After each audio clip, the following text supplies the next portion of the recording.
Welcome to Joe Stunner Boxing. Fabio Wardley is on the lookout for a replacement for PD enthusiast Mr. Miller, who has apparently pulled out with a shoulder injury. Not that I'm being conspiratorial at all, of course, but three names have been put forward as replacement for the man who should have been banned for life years ago. And those three names they're quite a mixed bag, really, because we've got JUSTIS HUNI, young Australian fighter who is undefeated, and I think he holds something called the WBO Global title, whatever the fuck that is. I don't even know what that is. It's just some stupid trinket. But he is ranked by the WBO, probably because he holds the global title. FILIP against Wardley. That's interesting. HRGOVIC, of course, coming off a fight with Joe Joyce. Steel jaw, tough as old boots. I mean, really is a tough man. Him against Wardley. And the third option is even more strange, but in a different way, and that's Michael Hunter. Michael Hunter was in talks to fight Kubrat Pulev. Pulev, this is so convoluted. Pulev is the WBA regular champion. Usyk's got the real belt, the full fat belt, the only belt that should exist. But Pulev's got the regular belt, and I believe that for some inexplicable reason, don't look for logic where there is none, Michael Hunter is in the WBA rankings, and there's talk of him fighting Pulev for the regular belt. And by the way, whoever Wardley does fight, the winner of that fight is going to be the WBA interim champion. I thought an interim belt had something to do with, if the champion is in recess, so you have an interim champ, until the champion, the real champion, can come out and fight the interim title. It's like, what a regular belt is, I have absolutely no idea. Again, let's not look for logic where there is none. So what do we make of this then? Well, Wardley, look, I like Fabio Wardley. He had did he even have an amateur career? Was he from the white collar circuit? I can't remember if he did have a few amateur fights. There weren't many of them. And it does show. His technique is somewhat amateurish, but my God, he's a natural fighter. He's a natural fighting man, really quite vicious and spiteful. As we saw against a few people, actually. I mean, he showed his nastiness against Nathan Gorman. That was after Gorman stung him a little bit, and then something exploded like a psychotic switch had been flipped. And of course, we saw it against Fabio Wardley against Fraser Clark in the rematch, completely the opposite of the first fight, which was nip and tuck, although Fraser was on the floor in that first fight too. But nothing like the rematch where he got his skull fractured, didn't he? Put it that way. So Wardley, I like Wardley. He's a very hard puncher, very spiteful guy, and I would call him a natural fighter. Not about a natural boxer, but a natural fighter. He has got that I don't know, that sort of psychological trigger that you need, I think, to be a fighter. There's nothing fabricated about him, and he is very exciting to watch. So how would he get on against, let's go through them. How would he get on against Hunter? Well, that is difficult to tell, because Michael Hunter, once upon a time, was a very, very good heavyweight.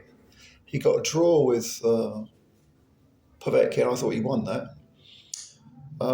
He stopped Bacoli late. Bacoli said he had an injured shoulder, but okay, that's not Hunter's fault. And I think he was promoted by Matchroom for a while, and then he just sort of walked off into the wilderness. I think there was some sort of Triller involvement. Remember Triller? Are they still going? Fucking terrible. Sort of cowboy outfit.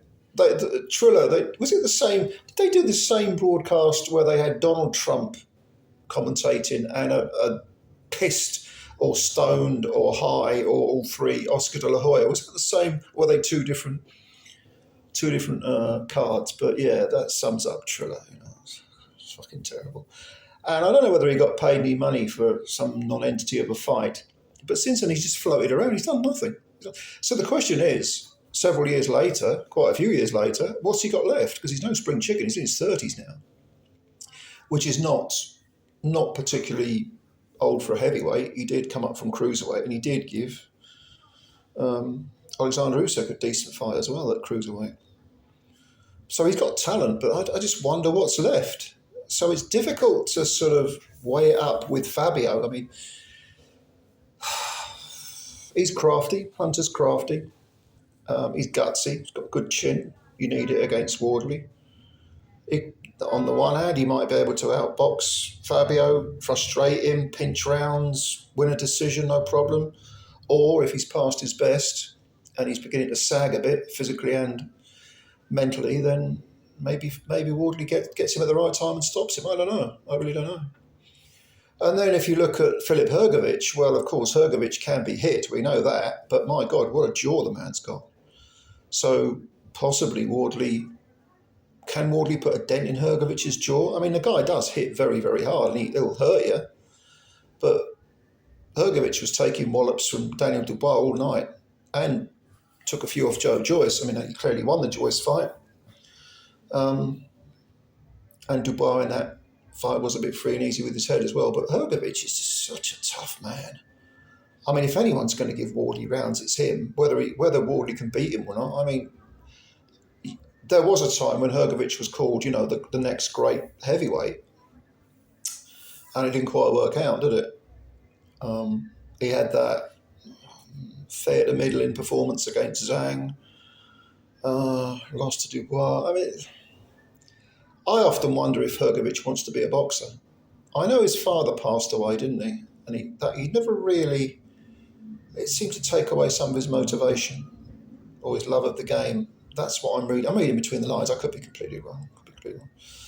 So HRGOVIC against Wardley, I'd watch that. That'd be good. Of the three, that's probably the most intriguing for me. But equally as curious is Justice HUNI against Wardley. Now, I think that one probably makes the most sense because you're talking about two guys who are quite highly ranked domestically. Let's be honest now. Wardley even though he's got a very high WBA ranking, Fraser Clark's his best win, a devastating win. But would you call Fraser world class? I wouldn't.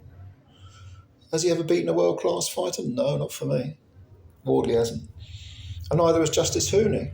So this is, even though age-wise, chronologically, I mean, HUNI is what you would call a prospect just emerging onto fringe world level, or they hope they're trying to springboard him into world level.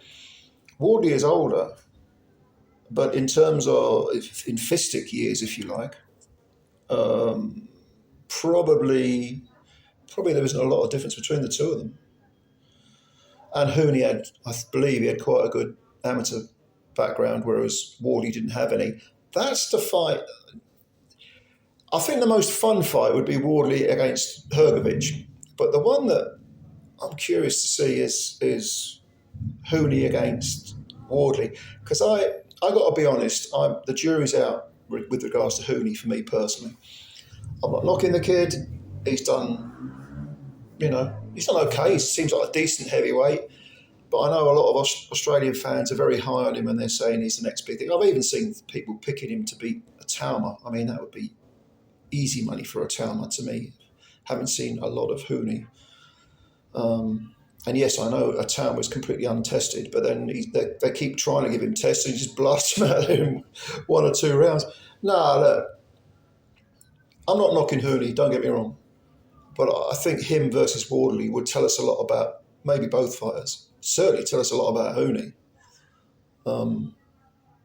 So I don't know. Who would you like? Who would you choose out of the three? Let me know. Leave your choice below. Or maybe see when Noel, the PED enthusiast, pulled out. I thought, why not bring Dillian White in? But his name hasn't been mentioned. And I would pick Wardley to knock White out.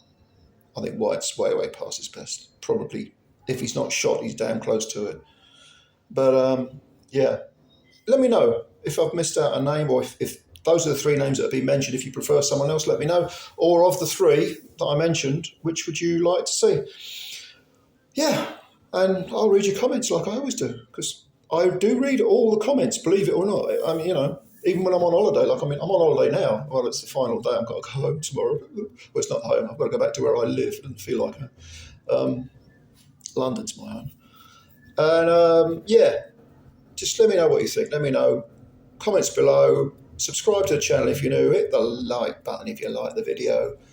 And look out for future videos as well. Spread the word about Joe Stunner Boxing. You know it makes sense. Thank you, ladies and gentlemen, and bye for now.